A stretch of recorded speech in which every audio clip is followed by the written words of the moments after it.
소리가 없는 글 속에서 들리는 소리, 뭐 이런 것들, 소리가 없는 곳에서 상상되어지는 소리들, 이런 것들이 되게 좋다는 생각을 했었어요. 청각장애는 듣는 것에 어려움이 있는 것이고 시각장애는 보는 것에 어려움이 있는 것인데, 저희는 그렇게 바라보기보다 듣는 어려움이 다른 방식의 듣는 것을 가능하게 하고, 또 보는 어려움은 더 다른 인지 능력과 감각들을 발달하게 한다고 생각해요. 그래서 듣는다는 게 뭐지? 라고 질문을 시작한 게, 그냥 제가 잘 못 듣는 사람이고 보는 것에 되게 감각이 발달되어 있는 반, 듣는 걸 너무 몰라서 그 세계는 어떤 걸까? 이런 궁금함에서 프로젝트 시작했는데, 처음에는 장애 작가님들하고 작업을 한다고 생각했는데, 작업을 해나가면 해나갈수록 이것이 장애, 비장애가 아니라 다른 감각이다라는 생각이 들어요. 되게 무턱대고 각자에게 듣는다는 게 뭐지? 이렇게 질문하고 그것에서부터 시작을 했어요. 그래서 각 작가님들이 어떻게 듣는지 그것에서부터 예술교육 프로그램안을 창안해내려고 시도했었고, 교육이 단지 기술을 누군가에게 가르쳐주거나 전하는 것이 아니라 서로의 경험을 공유하는 것이 교육이 된다면, 장애인이 비장애인에게, 또 비장애인이 장애인에게 서로에게 교육하는 방식이 가능하겠구나. 장애 예술 교육에서는 항상 비장애 예술가, 비장애 예술 교육가들이 장애인들을 가르쳐 왔었는데, 저희 프로젝트 안에서 좀 그 역할이 이렇게 바뀌는 이런 경험이 있었고, 소리가 사라진 곳, 총 4개의 글들로 이루어지는데요. 점자랑 묵자, 배치를 통한 작업이에요. 그런 방식 때문에 생기는 어떤 것들, 만약에 그 두 가지를 함께 결합한다면, 공평하게 하려는 시도를 한다면 어떤 것들이 발생하는지를 보려고 했어요. 그래서 첫 번째 페이지는 아마 시각장애인이신 분도 아니신 분도 다 읽을 수 있고요. 두 번째, 세 번째 페이지는 시각장애인과 시각장애인이 아니신 분들이 서로 다르게 이해할 수 있고, 마지막은 아무도 이해할 수 없게 되는데요. 대부분의 작품들은 만들 수 없게 되어 있잖아요. 그럴 경우에 이제 시각장애 관람객들이 어떤 것들을 느낄 수 있을까, 전시에서? 라는 질문이 있었었고, 그래서 점자를 액자에 넣을 경우에는 어떤 것들이 발생할까? 아무도 읽을 수 없는 어떤 것을 대면했을 때 그때의 감각이 뭘까? 혹은 그런 순간들이 뭘까? 그런. 두 번째 작업은 구전을 주제로 한 귀를 빌리다 라는 작업인데요. 구전은 녹음기나 악보보다도 더 훨씬 오래된, 이 매체를 사용한 기간이 기록 이후의 시간보다 훨씬 긴 시간을 가지고 있었고요. 다른 공간적, 시간적 조건을 가진 사람들이 들은 소리들을 수집했어요. 소리를 들은 사람의 이야기를 누군가한테 전해서 제가 듣고요. 관객이 온다면 바로 옆에서 그 이야기를 전해드리는 방식으로 되어 있습니다. 땅을 찌우니까 그냥 땅바닥은 탁탁 마른 소리가 나는데, 독 근처, 독 위를 탕 치니까 소리가 울리더래요. 그래서 듣는 게 뭘까? 이 질문은 정말 어려운 질문 같아요. 그 답에 대한 어떤 태도는 바뀌지 않았는데, 이 말이 진짜 무거운 말이구나. 그리고 3년을 하면서 무겁지만은 않은 말일 수 있어. 가볍구나, 가볍게 생각할 수 있는 말이구나 라고 생각될 때도 있었고요. 저는 오케스트라를 너무 좋아했어요. 오케스트라는 지휘자가 있더라고요. 처음에 가졌던 아주 근본적인 질문은 손 혹은 내 몸, 내 표정과 제스처의 변화에 따라서 정말 음악이 어떻게 변화될 수 있는가. 손의 그런 표현에 의해서 좌우된다는 사실을 알고는 있었지만 보질 못했기 때문에 이미지화가 되지 않아서, 그 무렵에 듣다 프로젝트를 시작해서, 근데 듣는다는 게 단순히 그냥 음악을 듣는 게 아니라 음악을 만지면서 몸으로 느낄 수 있다는 가능성을 또 봤어요. 그래서 셀라는 멈춰서서 들어라 라는 뜻을 가지고 있으면서 또 한편으로는 음악적인 기호를 작용을 하거든요. 그 정경호 작가님이 지휘를 하시는 그 과정에서 저는 특히나 손 동작이 굉장히 중요하다라는 생각을 했었고, 손을 통해서 경호 작가님이 어떻게 지휘를 하시고 감각을 하시는지를 기록하는 영상을 작업을 했습니다. 사실은 그런 멈춰서서 듣는 것들 또는 조금 다른 호흡으로 듣는 거에 대해서, 그리고 경호 작가님이 또 얘기해 주셨던 것 중에 굉장히 좋았던 게 소리를 만지다라는 이야기셨기 때문에 내가 어떻게 기록을 해야 오해가 생기지 않을까, 경호 작가님이 가지고 계시는 그런 마음이 왜곡되지 않게, 그래서 경호 작가님과 함께 그런 이야기들을 하면서 좀 방향을 잡았던. 그러니까 소리가 아니라 음악을 듣고 떠오른 이미지로 내가 그림으로 표현을 하는 작업이에요. 떠오른 심상들을 나누고 그림으로 표현을 하고, 그 그림을 제가 느껴보면서 다른 소리, 다른 장르의 그런 소리로 또 표현을 하는 그런 작업을 진행하려고 하고 있어요. 다양한 예술 분야에서 미술하시는 작가님들, 무용하시는 작가님들이 계셨는데, 그림으로 내가 떠오르는 이미지를 표현해보고, 몸으로 또 이렇게 내가 떠오르는 이미지를 표현을 해보면서 제가 떠올랐던 표현들이 처음에는 제가 그림으로 어떻게 표현을 할까에 대한 궁금함이 있었거든요. 그냥 내가 느끼는 그대로를 표현을 하면 그게 내 그림이 될 수 있고, 그게 내 몸짓이 될 수 있고, 그게 이제 지휘가 될 수 있겠구나 하는 생각을 가지게 됐어요.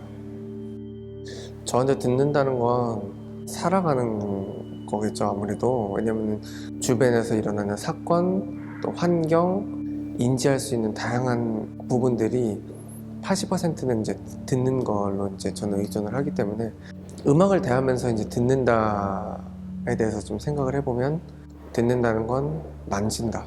보충해서 이야기를 하자면 온몸으로 내가 표현을 하는 것이다 라고 생각을 해요. 영화과를 다니면서 선명하게 듣는 거에 대한 거를 항상 요구받아 왔었거든요.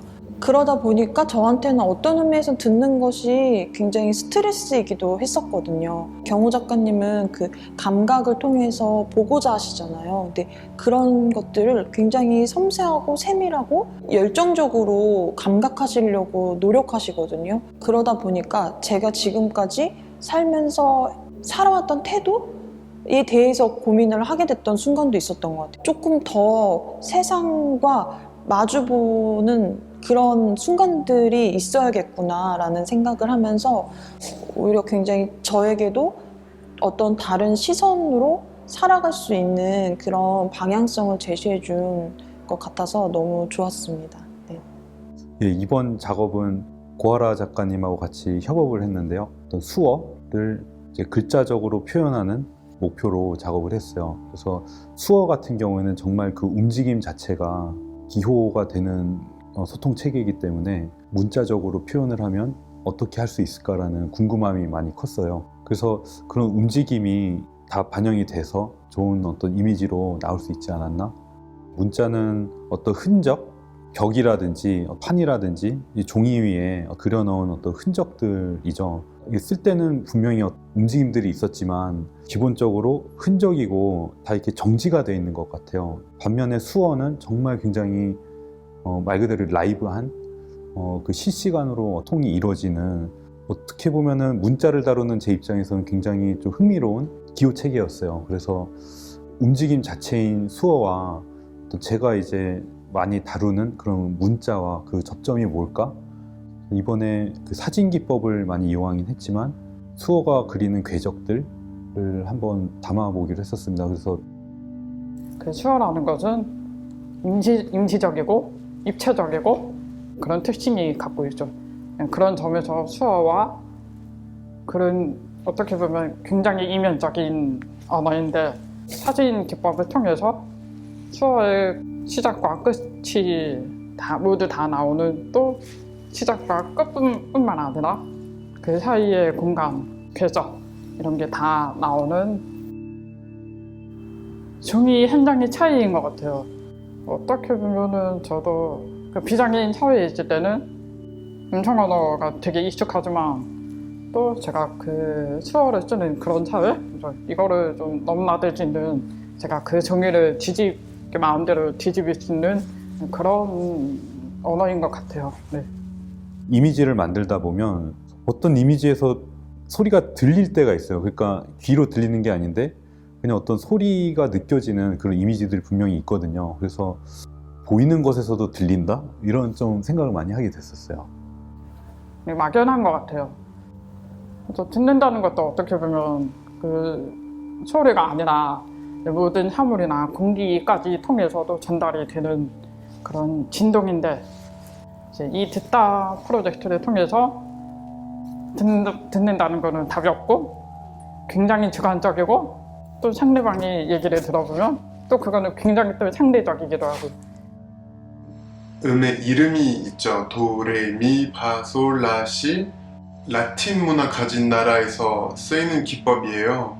근데 개신교 문화 가진 나라에서는 알파벳 글자를 이용하는 거예요. 그래서 7개에서 글자 7개 해당되는 거죠. 그래서 어떻게 보면 멜로디로 단어를 쓸 수 있는 거죠. As we are in this cage now, what is our aim? Singing Words 라는 작업에서는 일단 글을 썼어요. 중간중간에 그 음의 글자 7개, 뭔가 음이 가지고 있는 단어를 녹음해서 나중에 편집했을 때 코드처럼 이렇게 동시에 나오게 했어요.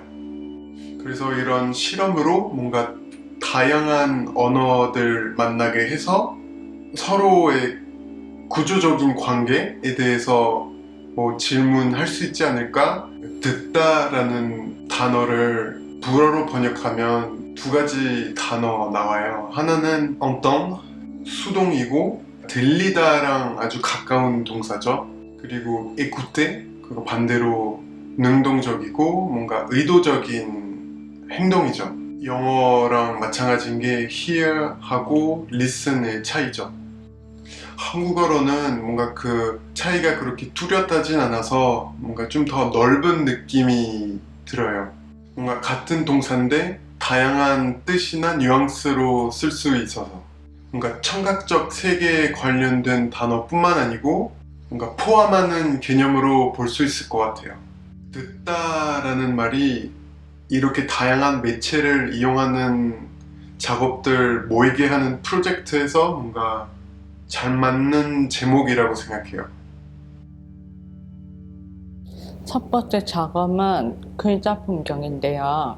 제가 예전에 영화나 드라마 보다 보니까 자막이 있는데 그 자막이 크기가 일정되고 뭐 색깔은 한 가지밖에 없고 거기서 소리가 없는 느낌이 들었어요. 그 자막을 봤을 때 이 소리가 어떤 소리인지 알면 더 재밌게 보진 않을까 생각이 들어서 있는 장소에서 울리는 진동, 뭐 발걸음, 그 경험이랑 글자 자막을 합쳐서 작업해보면 어떨까 이 생각이 들어서 제가 바라본 풍경을 글자로 소리를 표현하게 됐어요.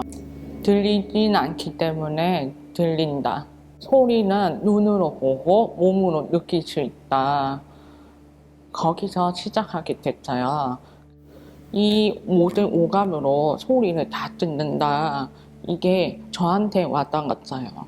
저는 비록 잘 안 들리지만 그렇다고 불편하진 않거든요.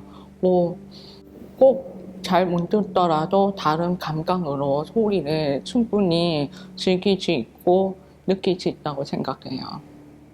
너무 소리에 대한 정의가 명확하진 않아도 되겠다. 이 프로젝트도 처음에 시작할 때 시작할 수 있나?